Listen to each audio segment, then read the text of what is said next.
This is the story of how I rebuilt society, making hard decisions along the way that may seem to some to be morally ambiguous. Child labor. If the first thought that popped into your head was, man, what a missed opportunity, then Frostpunk is the game for you. Frostpunk is a couple years old now, but as we all know, it's a post-apocalyptic bully revenge simulator that lets you vent your pent-up aggression that you've had stewing for years ever since your 5th grade bully Brent Galloway took your lunch money. My goal for this video is twofold. Enact the child labor law and get revenge for all bullied children everywhere. And rebuild society. You are the captain of a group of people trying to survive in present-day Grand Duck, Canada.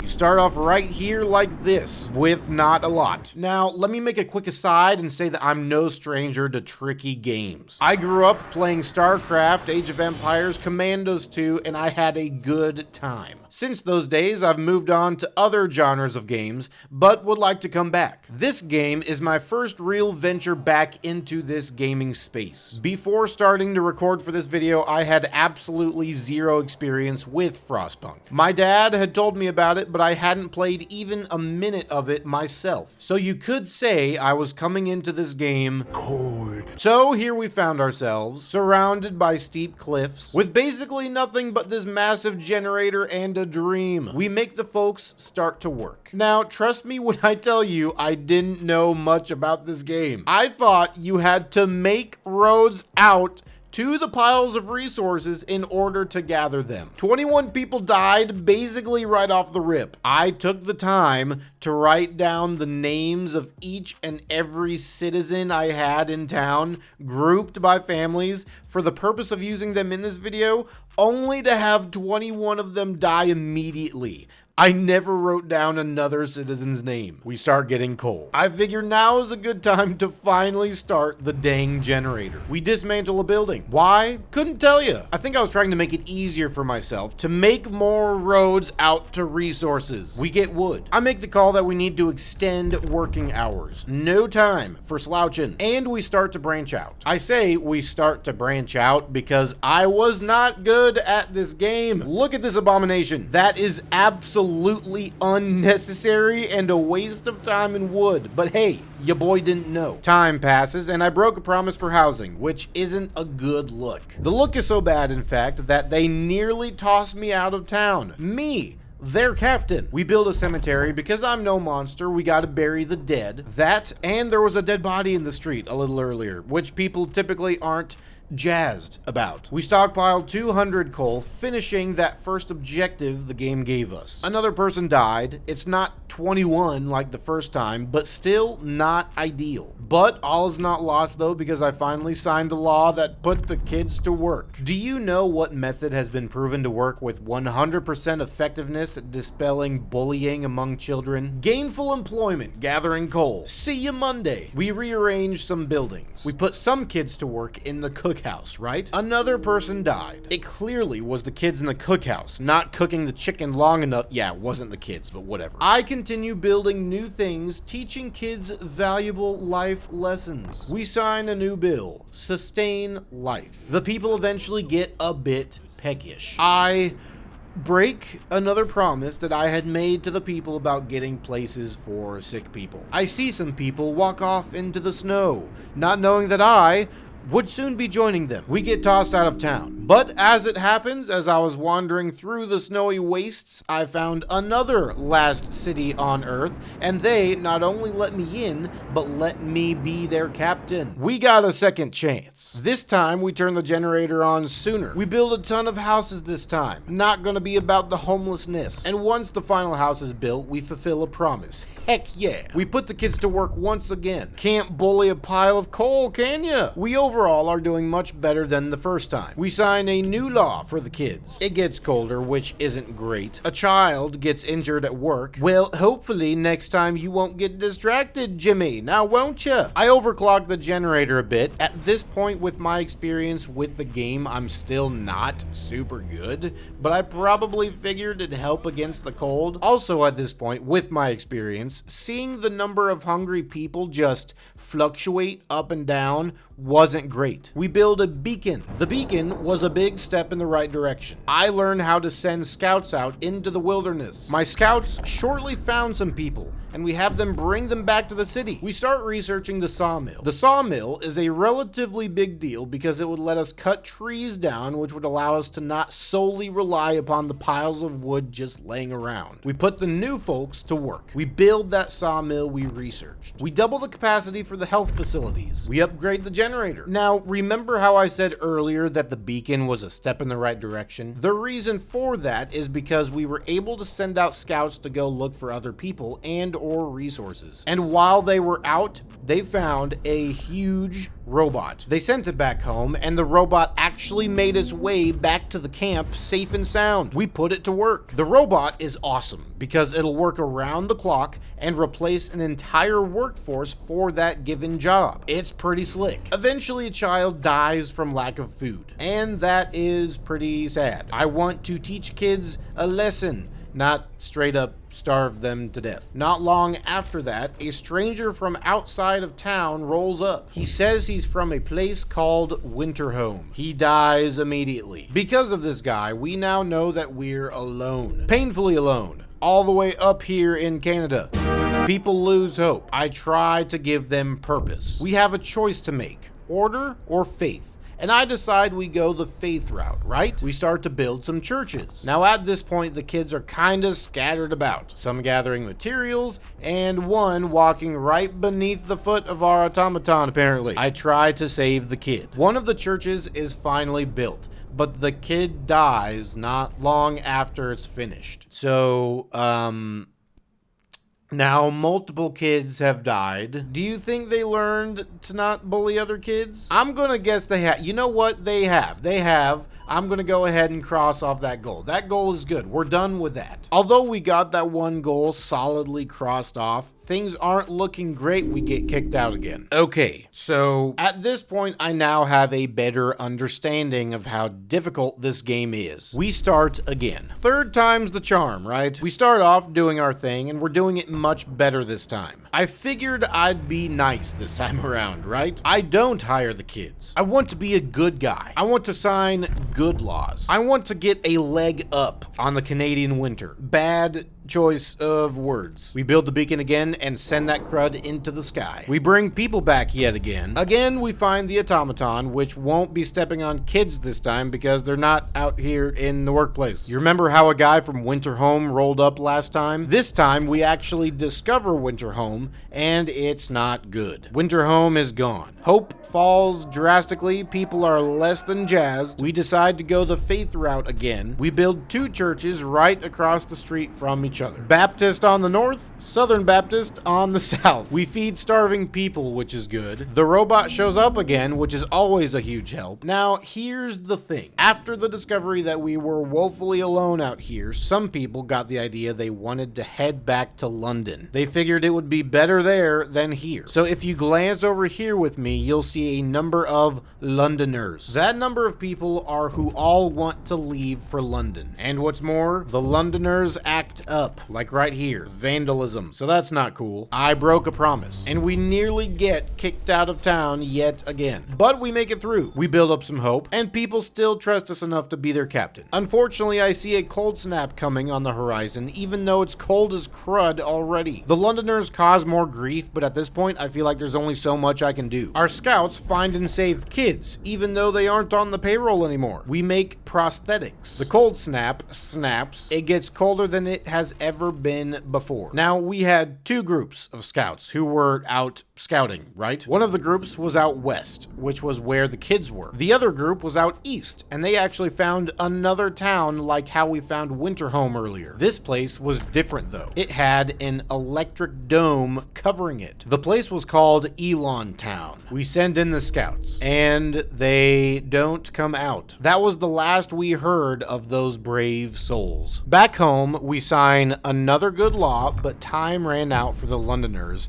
and they skipped town. We still have a decent number of people left in our city though. We broke a promise we intended to keep, which was a bummer. We were trying to keep homes warm, but there was another cold snap and that totally derailed our efforts. A group of refugees show up and they say that a massive storm is coming. We let them in. Eventually, a second wave of refugees shows up. We break another promise. A third wave of people shows up, and we can now see the massive storm that everybody was running from. It's called the Great Frost. A robot stepped on a person. We're not doing super hot on hope right now. I hope the refugees didn't see it. People start to die. It starts to sound like the Undertaker is ordering a crazy amount of Taco Bell in here. Until we get kicked out again. I signed good laws. I saved kids. I didn't work them. I built 2 churches with 2 denominations. And what do I get? You give me the boot a 3rd time? That's it. Being a good guy isn't good enough? They want a monster? I'm gonna give it to them. Will they survive? Oh, they'll survive, but I will make them survive. If I may make a quick aside, it was right around this time that I realized I truly stunk at this game, and I went to Reddit for help, and I learned some helpful things. Things that will help me keep these whelps alive. The city must survive. Fight the cold? I am the cold. I send people to start gathering resources. I make a gathering post. That was one of the things I learned from Reddit. I signed the extended shift law. Have fun with the long hours, you ungrateful. I make the beacon basically off the rip. I don't put the kids to work in the way that I had done before, but they will absolutely be contributing members of society. Doctors can't do everything themselves, can they? They need help, assistance, individuals who could help with things possibly like amputations. Make sure to wash your hands before you give the good doctor the hacksaw, Jimmy. I had a brief moment of panic when I realized I had exhausted all of our wood sources, and I can't build a wall drill. So I had my scouts, whom I had already sent out, hightail their booties home because they had found some wood out on their expeditions. I could have deconstructed some buildings to get wood from them, but at the time, I didn't really think of that. I passed the corpse disposal law. You liked cemeteries? Guess what? Pile of snow this time, baby. The robot shows up again. My scouts escort some people to the city. Thanks for coming. I broke a promise somehow. I wasn't sure how this happened, but I realized there were 2 tents just outside the warmth border that I missed. So that's great. I signed the law that lets me build a fighting club. I guess working 14-hour days in freezing temperatures causes people to develop some pent-up aggression. Now they will have a healthy, legal outlet for said pent-up aggression by beating the tar out of their coworkers after everybody clocks out for the day. And it helps the town. So that is now a thing. I build a new robot. One of my robots just bursts forth from the ground. I sign the dueling law. So whereas before you could just beat the snot out of your coworkers, now you can straight up duel them like this is the Wild West. I fulfill another promise. At this point, I'm killing it. I have resources flowing in. My scouts are doing well. It's a good time. For me. I make my first ever outpost, which is cool. I eventually send people out to bring me back a pretty sizable coal delivery every single day. That guy from Winterhome shows up again and dies on my doorstep. Now, at this point, I made a decision. Our other attempts involved going the faith route, right? Not this time. These people need a firm iron fist of authority. Order and discipline is what's on the menu this time. The robots are hard at work, even working construction when needed. I start building prosthetics, so I had recruited people to be the neighborhood watch, right? I can't be everywhere to enforce my orders, so a crew of neighborhood watch folks was made, and they caught a kid. I would say something nice to them, but I'm gonna heed the wise words of J.K. Simmons.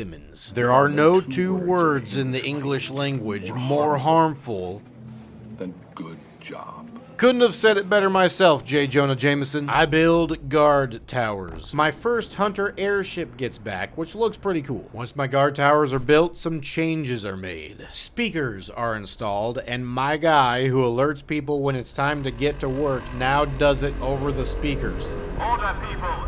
Let's march to work. Absolutely. I send in some watchmen to remove some writing. I mustn't let foolish behavior go unaddressed. You remember how we lost some scouts to Tesla City when they went through the electric dome? I sent in another group of scouts this time, and this time they lived to tell the tale. I build my second outpost. An automaton stepped on a person. I would apologize, but maybe that person should look out where they're going. The robots, they aren't like quick. I build a prison. From my second outpost, I send people to Tesla City to start bringing back a daily delivery of one steam core, which will be fantastic for my economy. I'll be able to build more buildings and, most importantly, more automatons with those cores. More vandalism occurs in my city. I order my guards to strike back when some watch members get roughed up. You didn't like the nice guy approach, so this is what you get. I find more people to bring in. I signed a law that will let me build a propaganda center,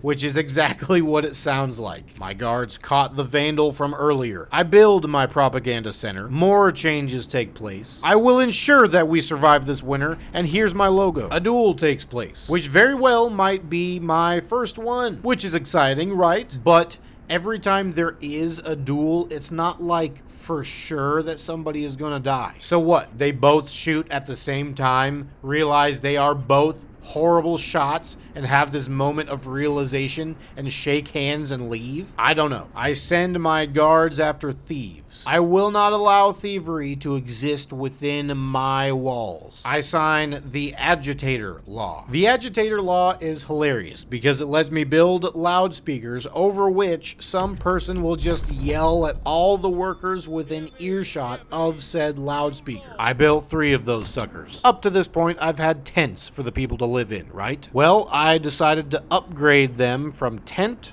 to house. Don't mistake this gesture for kindness. I'm merely trying to keep my city alive. More theft takes place. My guards succeeded in catching the thief once again. I toss the thief in prison where he belongs. I find more survivors. More theft. On day 24, the first death by duel happened. I catch a murderer and lock him up with the other guy. I punish more vandals. I arrest a man for yelling outside the prison. I put an end to thievery at long last. No longer will anyone steal within my walls. Order must stand. I sign the Pledge of Loyalty law, meaning that everyone under my governance must sign a pledge of loyalty to yours truly. Over time, I've developed some trust issues, and what better way to accommodate for my own problems than getting every individual to pledge fealty to me in writing that I can then hang over my bed. I see 0 problems here. I build another coal mine to increase coal production. Someone, I don't know who, had the gall to break a loudspeaker. I go after them. I then sign the law that will change things forever. I sign the New Order law. I am the highest person in the chain of command. I hold the keys to every lock. I am where the buck stops. The Londoners, who are they? They're not an issue anymore. Hope, not a thing. It's about obedience now. We lose some people due to this governmental shift. I strike some blackmailing informers. They do not have power. I do. I must keep this city alive. What they were doing was counterproductive to my efforts. I'm doing super well on the economic front. I punish people who killed their coworker. If I let people eat each other, the city may not survive. So, while you are indeed tossing your dead into a snowdrift and you have to march to and from your workplace, you will also indeed survive. I make more fake limbs. Refugees start showing up. I let them in. Now, the refugees came with that not fantastic news from before. That huge storm is coming. I obviously imprison a person for speaking against me. I need to move the snowdrift where bodies go because the prison is warming it too much. I sign the forceful persuasion law. More refugees come. I let people burn books. What's the use of remembering the past, people, when order is the future? And not only is it the future, but it is the present. My present. My present that I'm giving to you. You're welcome. The third wave of folks rolls in. I can now see the massive snowstorm looming on the horizon. I punish a guy for having old stuff. I find a bunch of sick people and bring them back to my city. I could have, not done that, but with my thriving medical staff comprised of doctors and their literal children sidekicks, they'll be back on their feet in no time and will be able to join the workforce. Another person was killed during a duel. I find yet more sick people and bring them back. I sign the patrol law. Now my forces will be walking the streets. Such order has never been seen before in all of Canada. I escort some scientists to my city. I get the generator fully ready for the storm. I start putting food by the prison. At this point, I'm feeling a little pressure. I sign the soup law. I put hangers everywhere. I'm trying to stockpile as much food as I possibly can at this point, so I'm sending out as many hunter blimps as I can. Things definitely don't look as organized as they have been in the past, but you know what? Sometimes you gotta do what you gotta do. I don't bend the rules for a lady. I post guards to supervise cooks. My hunters continue to bring in raw food as the storm looms. I recall all the outposts and scout teams I had going, and I get everybody home safe. I put both cookhouses on a 24-hour shift. I'm trying to crank out the food. I send out a news bulletin and people calm down a bit. At this point, I am as prepared as I can be for the storm that's to come. I wait for the storm to hit. I round up the discontent and toss them in prison. Unhappiness on the brink of a potentially catastrophic storm will not be tolerated. A fight broke out. Tensions are rising. On the day counter calendar timeline thing, the storm is approaching. A mob rises, but I tell them to go home. I build another cookhouse. A bunch of people get sick due to the constantly dropping temperature. It's negative 94 degrees. The temperature drops again. I make 3 more automatons, mostly from medical stations. The storm is nearly here. The storm hits my city. Someone loses a limb. The mines might collapse. It gets colder. I make more steam hubs to at least try to heat the city. I send volunteers to fix the mines. 30 people died. I put out a feel happy bulletin. I make a prosthetic for the person who lost a limb. I send in more people to fix coal mine cave-ins. 15 people die. Some people for some reason found it appropriate to duel even though it's negative 148 degrees outside. Whatever floats your boat. We didn't lose anybody, so they must have made up. Either that or the act of extending their arms to aim at the other person caused the extremities to freeze, in which case they couldn't kill each other. Either way, order continues on. It gets even colder. The mines got fixed. I start researching kilns so we can turn wood into charcoal. I turn off some steam hubs because at this point it's so cold they're not accomplishing much of anything. I make a kiln. Another person loses a limb and I make a prosthetic replacement. It gets colder still. The darkness before the dawn. Crud is truly about to hit the fan, freeze, and stay up there. I force a group of wimps to work. They think they can slack off because it's a bit crisp outside? Guess again! I start overclocking the generator. I post another bulletin to remind people to be happy. I make another medical post. I force more losers to work through the panic. Discontent may rise slightly, but the opportunity for character development will rise immensely. I disperse a crowd and then another one. I sign the overcrowding law. The law works. Everybody gets treated even if it's a bit snug. People stop working regardless of my motivational encouragement. Not ideal overall, but luckily I have robots who don't consider the possibility of freezing to death a bummer. The temperatures dip to the worst it's ever been. My man on the speaker says bundle up. Bundle up. It's getting colder. It's negative 238 degrees. People are still walking around like it's nothing. It's probably because they bundled up. I can do nothing but wait. And at long last, the storm ends. My city has survived. Hashtag worth it. I'm gonna go ahead and check that last goal off the list. Nothing but a bright future lies before us. Now, I consider myself an introspective person, so bear with me a moment. I started out here trying to teach bullies a lesson, that they shouldn't mistreat people just because they can. In my efforts to keep my city alive, have I become a bully myself? Surely not. Thank you all so much for watching. If you have a prayer request, please post in the comments below. Love God, love people, and I'll see you guys soon.